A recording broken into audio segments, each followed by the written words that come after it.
Before I get started with this video, I just want to read Acts chapter 2, verse 17, which says, "And it shall come to pass in the last days, saith God, I will pour out of my spirit upon all flesh.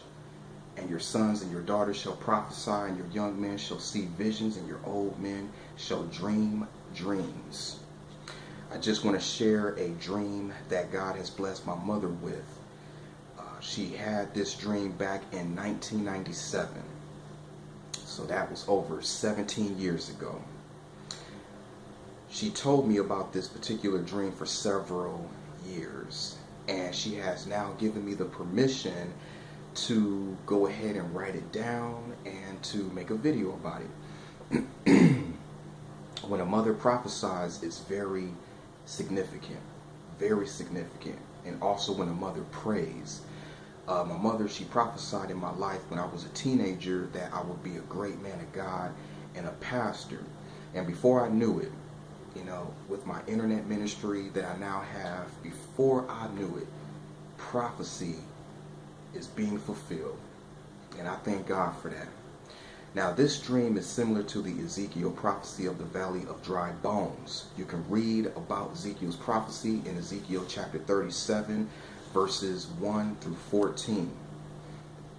Now, when the dream started, my mother was at church, and there was a request for her pastor for all paramedics, with the help of the firemen and the police, to bring all body bags from a city to where she used to live into a church that she used to attend. The pastor told the police, firemen, and paramedics to lay all the body bags down and unzip them. Some of the bodies were shot multiple times, stabbed, and mutilated. Some of the policemen, firemen, and paramedics were hesitating to unzip the body bags because all the bodies were decomposing.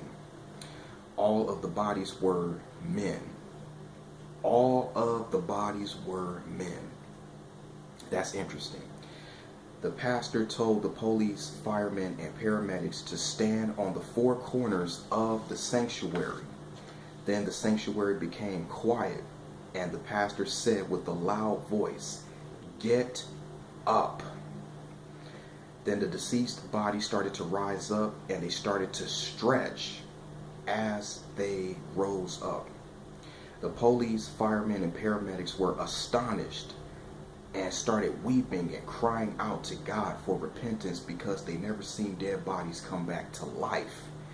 The revived men marched to the back of the church. There was a huge shower facility for them to get cleaned up, and everything was provided for them. And that's the end of the dream. When my mother explains that dream, it is very powerful. Very, very powerful and prophetic. Like I said, this dream took place back in 1997, and it's very similar to Ezekiel's prophecy of the valley of dry bones. She didn't know much about Ezekiel's prophecy at the time that she had the dream, but it's very powerful, and it ends with repentance. It started with dead bodies, and it ends with the police and firemen and the paramedics. It ends with them crying out to God for repentance. That is really something. Acts 2:17 is being fulfilled right before our eyes. Sons and daughters are prophesying like never before. Young men and women are seeing extraordinary visions.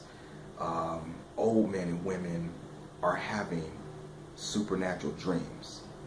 With this prophecy being fulfilled in Acts 2:17, it is definitely showing the church that we are living in the last of the last days.